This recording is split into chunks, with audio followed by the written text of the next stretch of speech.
Welcome to the Sales SOS podcast, where we answer your sales distress calls. I'm your host, Liz Hyman, bringing the rescue boat to your sales challenges. In this ever-changing sales environment, it's easy for leaders to feel adrift. We're here to be the beacon guiding you to success. Each episode, I'm joined by top sales experts and practitioners who have navigated this waters and come out victorious. Together, we'll uncover the insights and strategies that will help you hit your sales targets and grow your business. So if you're ready to turn your sales distress into sales success, you're in the right place. Let's dive into today's topic. This is your Sales SOS podcast, and I have today with me your crew, Bryn Tillman, Daryl Prowl, Mike Simmons. I just lost your name, Mike. It didn't come out of my mouth. John Way and Renee Bigelow, and we are here to solve your toughest sales problems. So today we're talking about understanding your target market. And in the last two episodes, we talked about target market. What does that mean? And then we talked about this account-based approach or this complex buying situation that you're selling into. And now we're going to talk about understanding your client base. So as we began to talk about building your target, we automatically started talking about you can't understand who your ideal customer is until you understand your client base. So I want to talk about a couple of things in terms of targeting. I want to talk a little bit about how do we target inside of our client base? How do we use our client base in order to identify who our target market or ideal customer is for marketing purposes? And then Renee, I'm going to really lean on you a little bit about how we use that information. And Renee talks about this flywheel. And I have to be honest, I still don't fully understand what a flywheel does because me and engines are just, that's never a good conversation. My mechanic laughs at me endlessly, but this idea that you want to build momentum within your company. And so that much I understand momentum. So let's dive into this concept of understanding our client base. And let's go back to what we were talking about is the first thing is, if we want to understand who we should be targeting, we first need to understand what's happening with the clients that we already have. If we have an existing business, if we're a brand new business, that's a whole nother thing. But if we've been around the block for a while, let's talk a little bit about digging into and understanding our client base and then figuring out who are the clients. What does it mean to have an ideal customer? And Daryl, you started us with this, and Bryn, you were talking about it. If one of you guys wants to start again, that would be great. Okay. I was going to suggest Bryn. She's way better than I am. Okay, this is the first time. This is our 11th show, and this is the very first time that somebody pointed the finger and said, two people pointed the finger and said somebody else should do it. I'm happy to go. Bryn. So we need to take inventory of our existing clients, the good ones, the not so good ones, the ones that we love to work with, the ones that we've done a really good job for. And then we have to break down their features, right? Their industry, the size company, maybe the revenue, maybe who they sell to. And we really want to take a good look and pick out, and I think the 3 to 5 of your favorite customers that you want more of. And for me, if you've got an existing business, this is the ideal way to go because you know how to sell into them. And you know that when you sell into them, there's the best adoption compared to your other clients. You know that you have success stories that you can replicate into the new businesses. And you have credibility in the space. So I think that starting there is really important. I'm going to hand it off, but I do want to say one more thing. And this is what we do, is now you want to find all of those features mapped out to LinkedIn search functions. So what filters fill in all the blanks for those top 5 clients so that we can search and find more lookalikes. So I'll pass it on to Daryl now. Okay, so this is brilliant. This is a good transition. I love how you handle that off with the filters. I'm going to circle back to that when I wrap up my initial spiel. when you look at your customers, all right, we talked about this in the previous episode, you need to work with somebody who's really good with Excel or Google Sheets, and understands the numbers. That's the first part, right? They're just either a data scientist or they're just a whiz with spreadsheets. Because you want to do an analysis of your customer base by a multitude of attributes. In other words, let's break down the customer base by their industry, or by the company size, or by the annual revenue, or by the average sales cycle, or by how much they expand, or by their churn. You want to get all these numbers so you can sit back and say, okay, because what happens is the following. If you were to put everybody in a room, and I've done this, and it's hilarious, I've done this multiple times, put all the leaders of a company in the room, each individual tasked with owning sales, marketing, product management, development, whatever, and say, who is our most profitable customer? Who should our target customer be? You will get, guaranteed, a different answer from every single person. So the only way to create alignment is to do this analysis, and you watch everybody's reaction go, I didn't know that. That's the first part. Second part is, now that you've identified 2 or 3 segments that have great profitability, great lifetime value, great NRR, whatever the attributes that you deem important to be, you need to look at, okay, that's what we want.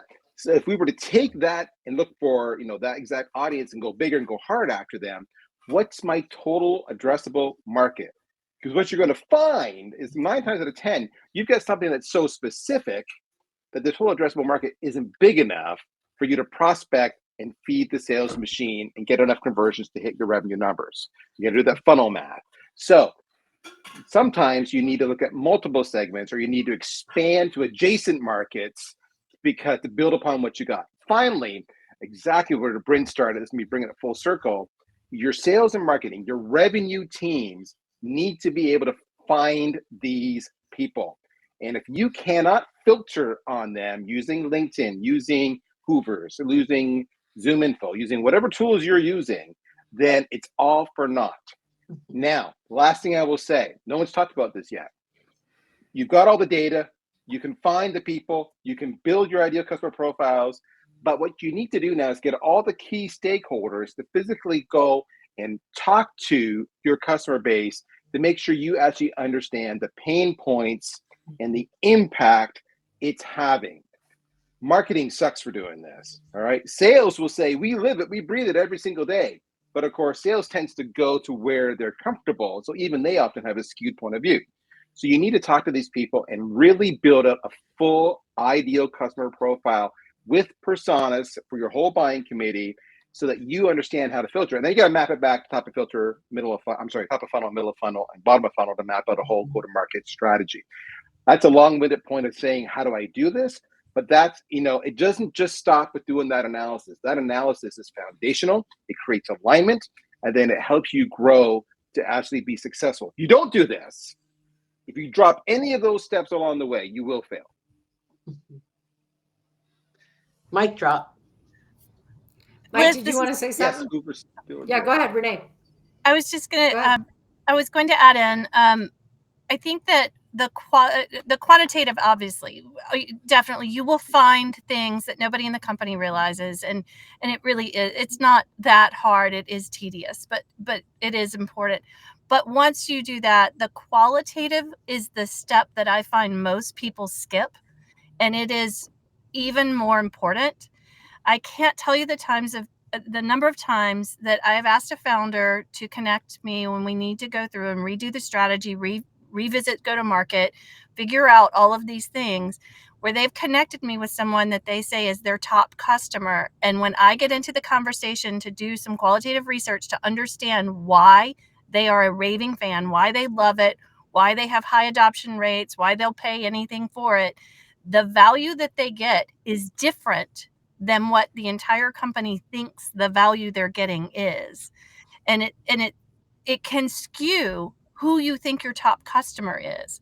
So if they have a very specific piece of value that they're getting from it, and you think it's all these products all these features within your product that they're using, and they aren't even touching them, they're going to be different than the people who do use all those features. And that qualitative step is very important to understand. It's hard to measure. So I think people kind of try to put it behind them or ignore it because it is hard to measure, as important as it is. We have sort of gotten, I call it's the same thing as attribution crack, right? We have gotten on this measurable, this place where we think everything is measurable and that's how we make every decision. And people's words are also measurable, right? Like it's just smaller points of data and they're equally as important. This is one of those areas where we can do a better job as leaders in standardizing the questions that we ask our team to ask in the engagements that they have with customers. And there are a couple of ways to do this. One way to do it is invite others to the call. You can invite marketing to your call with the customer, and then they can ask those questions. You can invite product to the call with your customers and ask those questions. You can use some of the tools that are out there where you're recording these calls and getting some of the data that comes from those recordings. Now we can take this unstructured data and apply some structure to it, leveraging the technology that's available. That's one of the most exciting things for me relative to how the technology continues to emerge and evolve. The key challenge, though, again, as leaders, is we need to align on the thing that we're trying to solve for, whatever that is. Like, let's be really clear around what it is that we're trying to solve for. Michael, one of the things. sorry. Go ahead. Sorry. I was just going to say, you just talked about how it is. This is you're talking about where technology is evolving. We talked about AI in our first round, really help you shine with all of that qualitative data that is unstructured. I can see we've got a comment, and we'll see. Maybe we better get that up on screen or not. But either way, let me share the comment with you. It's great because I hear this a lot. Mark shares in response to my little long-winded diatribe about how do you analyze your market and figure out what to go after.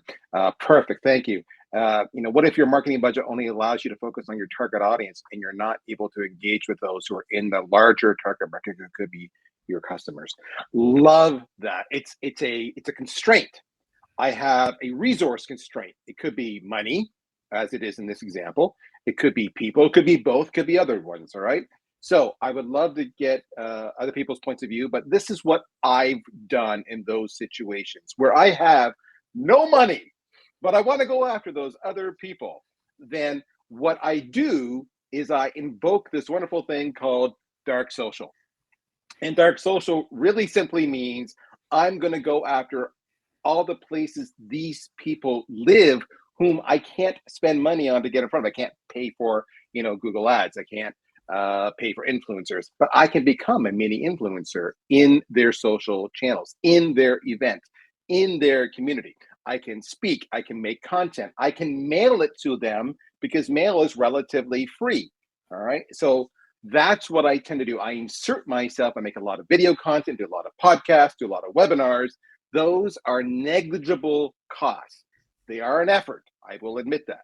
But that's how I get to the surrounding adjacent markets that I have no budget for. Thoughts, Renee? Especially, would love to hear from Renee.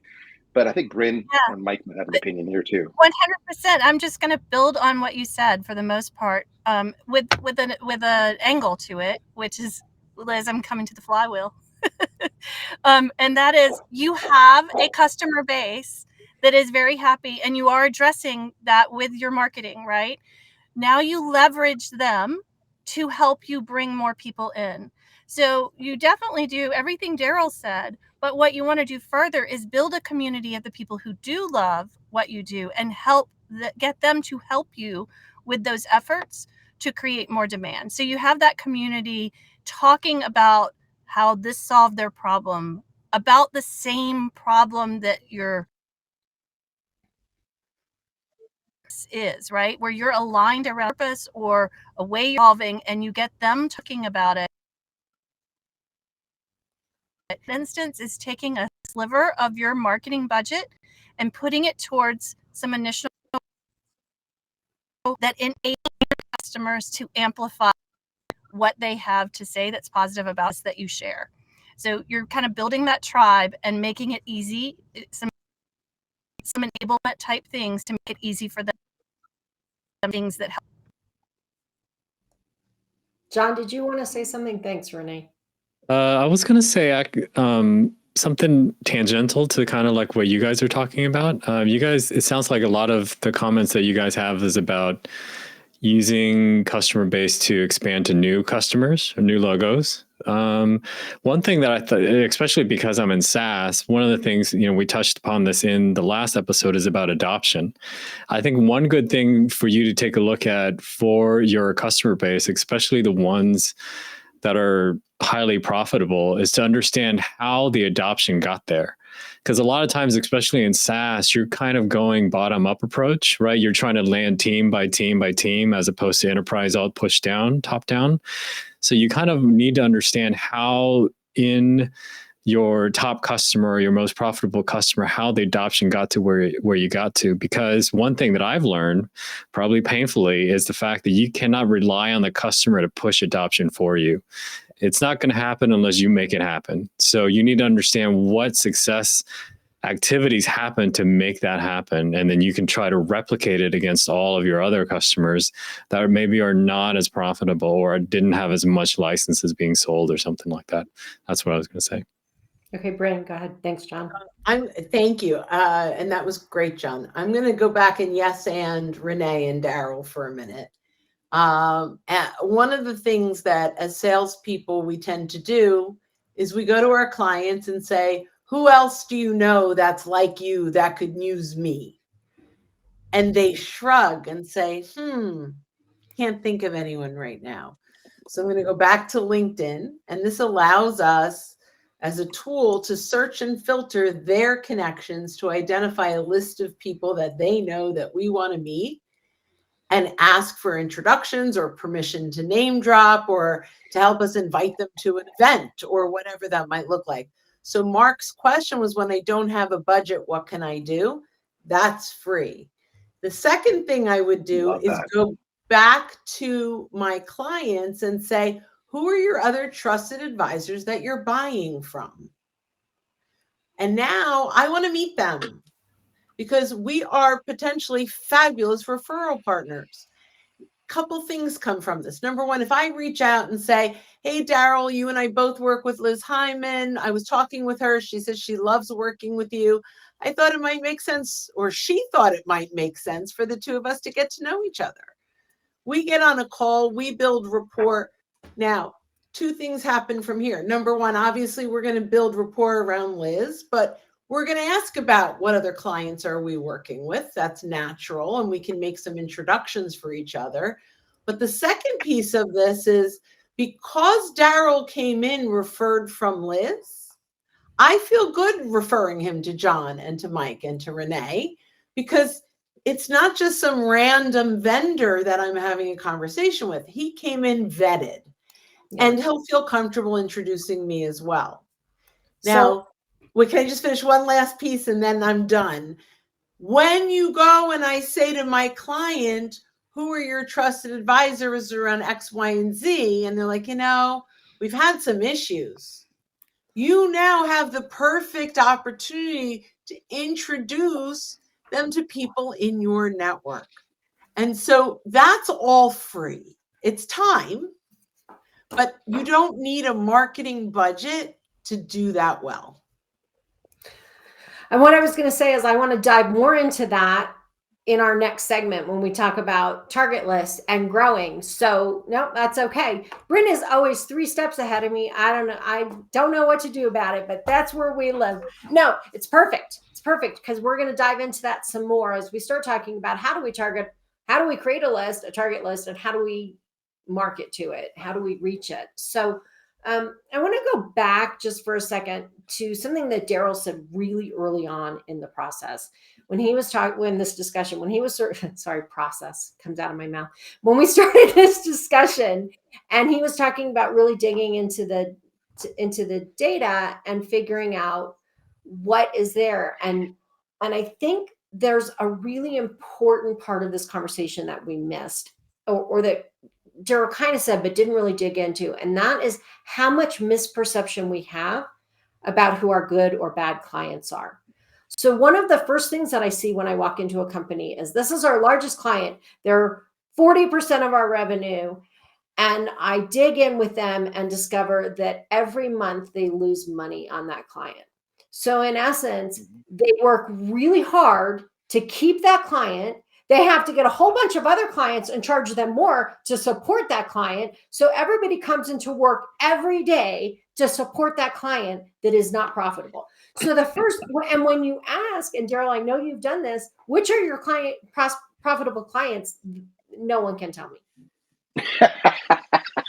Right. So the second thing is, I say, well, which are the target markets you want to go after, or which are your best industries? And so I do what Daryl did, which I kind of call a white space mapping, right? So lay out all the clients, what do they buy, what industry they're in, how big are they, all that stuff. We create this spreadsheet, and then I look and I say, well, these clients buy this, and this industry buys this, and you sort of start looking, and you'll be like, oh, we're going to go into the auto industry. And then you look and you go, well, that's really funny, because they only buy this one product. You have 6 auto industry, they buy this one product. But hey, did you notice this client, this industry, which is hospitals, buys everything?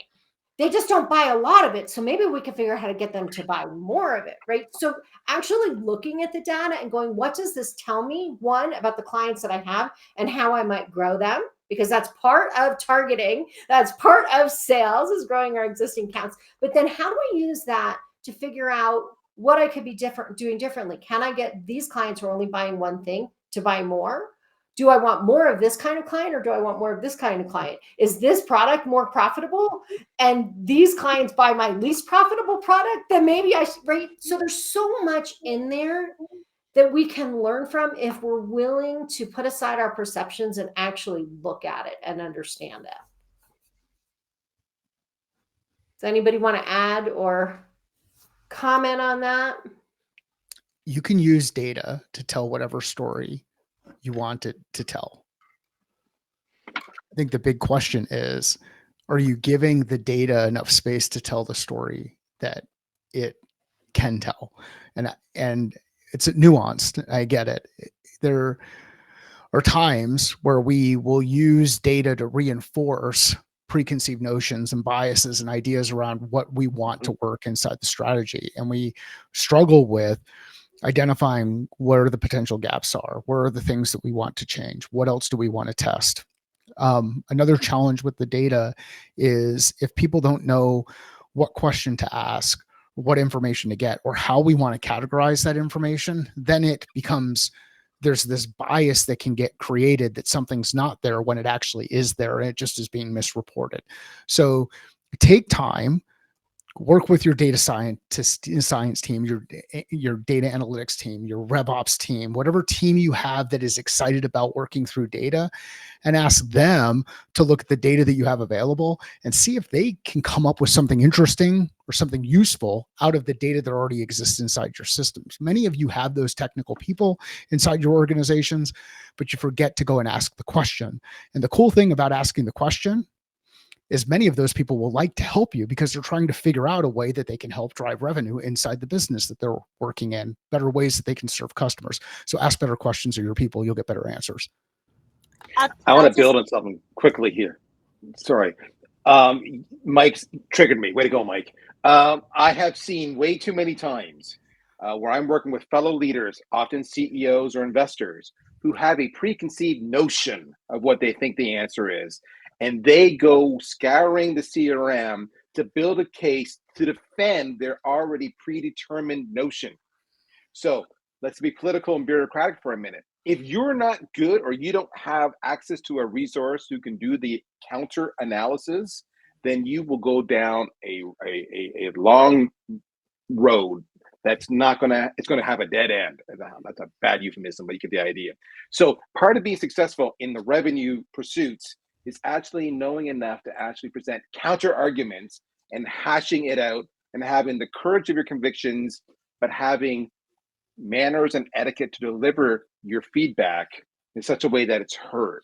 So that's a real soft skill, but it's going to happen. Mike nailed it. So just so you know, you got to be able to fight data with data. I'll Renee? add Manners aren't to always that important.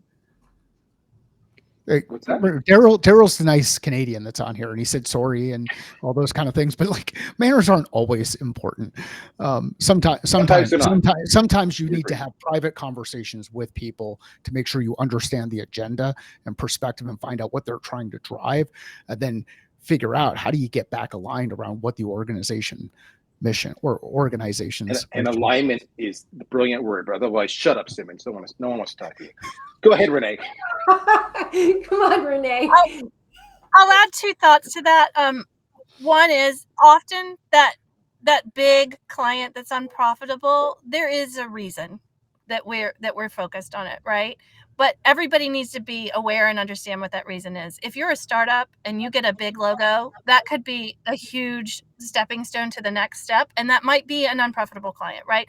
But we want to be clear why that's important and why we're keeping them, and separate that from how we see as target market, right? So maybe we do want other logos that are similar to them. Let's say it's a startup and it's our first big enterprise logo, and it's a well-known brand name, and we want to get it out there, and it may be a pain client for us, but we know that there are others that we want. Let's just make sure that everybody is aligned on what parts of it we want more of and what parts we don't. There are other instances where I know when I worked in enterprise level, we would get stuck servicing a client at our unit level division, possibly, where they were horrible for our unit, but a larger geography where they were very important. They were the number one client, right? We had to be clear that we had to serve them as well as that market because they were bigger in importance to the overall company than they were to our actual budget, right? So just being very clear on that. And I just also want to add, for the people who are listening who are in smaller companies, so that we don't scare them off, not everybody has a data science team, and you can still do a lot of this data work. And I would recommend that you go into, not everybody has a separate RevOps team either. So one place that I would really recommend that you set up a tiger team to look for this, and that would probably almost always include someone from your CFO's team, right? You may call it accounting or whatever, or auditing or whatever you call it, right? Someone from that team, because they're going to understand how to work with data probably better than anyone. To your point, they are going to be the spreadsheet geniuses within any company. And then someone from your marketing team who also deals with all the data coming in, but maybe doesn't have a sophisticated take on how to sort it. And then you will have other people within your organization that understand the data and bring them to the table. So if you don't have RevOps and you don't have data science, you have people inside the company that can work together as a committee or tiger team or whatever you want to call them to help you with some of these problems. And I have a very simple spreadsheet. If you have a smaller company and you don't have those resources, connect with me on LinkedIn. I'm Liz Hyman. And it's just say, Liz, I want that spreadsheet for analyzing my clients. It's very simple. You can pull most of the information from accounting. It's a really great starting place. Go ahead, Mike. Yeah, when you're building that team that Renee is talking about, just ask these questions and do it in a Slack channel, or God forbid someone's using Teams, but do it do it in a channel where you can communicate with people and just ask, hey, is anybody familiar with pivot tables? The person who's familiar with pivot tables will look like a wizard inside your organization. They will look like people will feel like someone discovered fire around them. Just that question. Does anybody know anybody who's familiar with pivot tables? Great question. And you'll get something that's interesting. Then you can go even deeper and be like, hey, anybody use VLOOKUP or concatenate or text to columns or some of these other things? Like, Tableau. Thank you for laughing. There are some of these things that you can ask that will start to reveal who are the people in your neighborhood who know how to do some of these things. And sometimes they might have like this closet geek who really likes working with data and could do some mean things with a pivot table. So pivot tables there are also some free tools that you can use. Google's Looker Studio used to be called Data Studio. It can do great wonders for you if you don't have Power BI, if you don't have Tableau, if you don't have some of those tools. That's a free tool that anyone can use. Okay. Any last thoughts on understanding your internal your client base and how you can use it for growing your business, targeting new accounts, identifying your ideal customer. Any last thoughts before we jump to our next topic? I'll add in one more. But we talked about the flywheel and getting your customers to help you find more customers. One simple way to start that motion is if you are using NPS, which is Net Promoter Score. That is a data point that you should always be using besides looking within your ideal client, ideal customer profile. Besides looking at the attributes, you want to find the people who are truly happy, and your Net Promoter Score will help you do that all the time. If you consistently track your 9s and 10s, even your 8s within your Net Promoter Scores, and start asking them for quotes and case studies and testimonials and reviews and ratings and referrals, you will start that momentum of a flywheel. And it is one of the easiest ways to build a process around and stand up pretty efficiently. So Renee, will you define Net Promoter Score, and how does one get a Net Promoter Score? So Net Promoter Score is a simple survey that you're sending to all of your customers, and you can choose if you're doing it at the account level, user level, however you want to do it. But stay consistent, and you're going to send a regular survey out that has one question, one open field, and you're asking them to rank you, and by how they would. It's generally a question: would you recommend us to someone else? Would you recommend us to a friend? Would you recommend this to another business? You want to choose one question, ask that same question consistently. You'll rank somewhere between 1 and 10. Your promoters are anybody 8, 9, 10. And then you will have an open field text. And there is gold in that open field text. And that's some of that unstructured data that you have. And that helps you a lot as well. But just building a process around someone sending out NPS, someone collecting the net promoters, and someone activating the net promoters. I think so many people measure them, but they don't activate them. And you need to really have a system to activate them. So the key takeaway from this whole conversation is we really need to understand our client base. There are lots of ways to go about that process, but not understanding them and just making assumptions is a really hard way to build and grow your business. Okay, we are now going to jump into our next and final topic. We're going to start talking about creating a list. Creating a list and targeting your market. So Bryn, we're going to get back to some of that LinkedIn stuff we were talking about. So if you want to join us for that conversation, join us on this next podcast.